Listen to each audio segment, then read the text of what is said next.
Et chaque matin sur Europe 1, vous êtes les premiers à tout savoir sur la télé, même si vous ne l'avez pas regardé. On commence par découvrir les audiences de la télé d'hier soir avec le lancement attendu de la nouvelle série de TF1. Cette série belge qui s'intitule Ennemi public. Elle arrive en tête des audiences hier soir, mais avec un score pas énorme. 4 200 000 téléspectateurs pour les 2 épisodes en prime time. 18% d'audience. Une nouvelle série sur TF1. Alors qu'en avez-vous pensé sur le télérépondeur ? Je vous appelle parce que je suis devant Ennemi public, là, la nouvelle série qui est diffusée sur TF1. Alors c'est une série belge, si j'ai bien compris, et même si les Belges sont nos voisins, ça change quand même des séries françaises ou des téléfilms policiers français.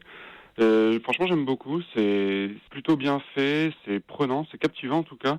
Alors juste, c'est la fin du premier épisode, il y a la scène finale qui est, selon moi, un petit peu surjouée, mais c'est plutôt une bonne série et j'ai hâte de découvrir la suite. Ambiance sombre, cette série, elle sera diffusée pendant encore 4 semaines sur TF1, la suite donc lundi prochain. Deuxième des audiences hier, M6 qui proposait un nouveau numéro de À l'état sauvage. M. Pokora et Mike Horn étaient dans la jungle du Sri Lanka et vous avez été 3 700 000 aventuriers à suivre cette émission. C'est un très bon score, 16,5% d'audience. C'est plus que le premier numéro avec Michael Youn qui avait eu lieu en juin dernier. La soirée a également été très commentée sur les réseaux sociaux. L'émission a généré 19 900 tweets. C'est le programme le plus tweeté d'hier soir. On a vu M. Pokora au bout de ses forces. Il n'a pas l'habitude, le petit bichon. Il va falloir alléger les programmes parce que des journées comme ça, je peux pas les enchaîner. Là, je suis désolé, mais humainement, je peux difficilement donner plus, tu vois. C'est pas possible. Je suis pas entraîné pour ça. J'ai pas l'habitude de ça. C'est trop dur pour moi. Et c'est pas du kiff de s'arrêter, d'avoir envie de vomir, d'avoir la tête qui tourne. Je prends zéro plaisir. Là, franchement, je peux pas. Il a craqué, mais c'est vrai que c'était une aventure très difficile. M. Pokora et Mike Horn hier dans À l'état sauvage, deuxième des audiences. Et puis troisième, c'est France 2 avec la série Castle. En moyenne, les 3 épisodes ont réuni 2 200 000 téléspectateurs et 9,4% de l'audience. Ce sont les 2 rediffusions qui font chuter la part de marché de France 2 hier soir.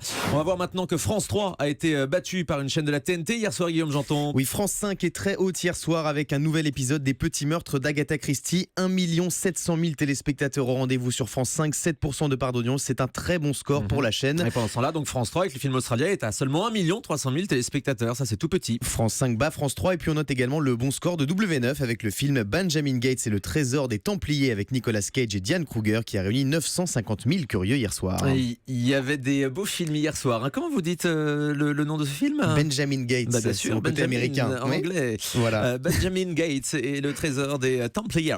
Yes. Allez, on passe maintenant aux Access Prime Time et il y a du record dans l'air. Et oui, Money Drop avec Lawrence Boccolini est leader sur TF1, 3 500 000 téléspectateurs. Du côté des talk shows, Touche pas à mon poste est très haut sur C8, 1 750 000 fidèles. Wow. Et puis Quotidien de Yann Barthès signe un nouveau record avec 1 490 000 Français devant TMC hier soir.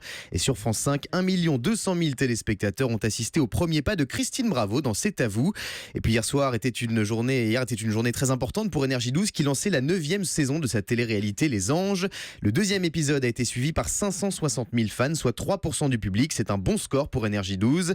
À noter que l'émission de lancement présentée par Ayem Nour a réuni 280 000 téléspectateurs. C'est le record de la saison pour la case. Je suis en train de vérifier sur les courbes d'audience. Médiamétrie appelle Les Anges de la télé-réalité un documentaire. Ah oui. Voilà, on l'ignorait. C'est donc un documentaire sur des jeunes gens qui vivent dans une villa à Miami. Je vous dis un mot également des audiences de la conférence de presse de François Fillon qui était diffusée hier sur les chaînes d'info. C'était un grand rendez-vous d'actualité. Alors les audiences des chaînes d'info tombent un petit peu plus tard dans la matinée à 11h, donc nous n'avons pas encore de chiffres. En revanche, on a observé hier sur les box en temps réel que la conférence de presse était très suivie, notamment sur BFM TV qui faisait jeu égal à 16h avec les grandes chaînes classiques comme TF1 ou France 2. Voilà pour tous ces chiffres. On se retrouve dans un instant sur Europe 1 avec notre zapping. Passez une excellente matinée. À tout de suite.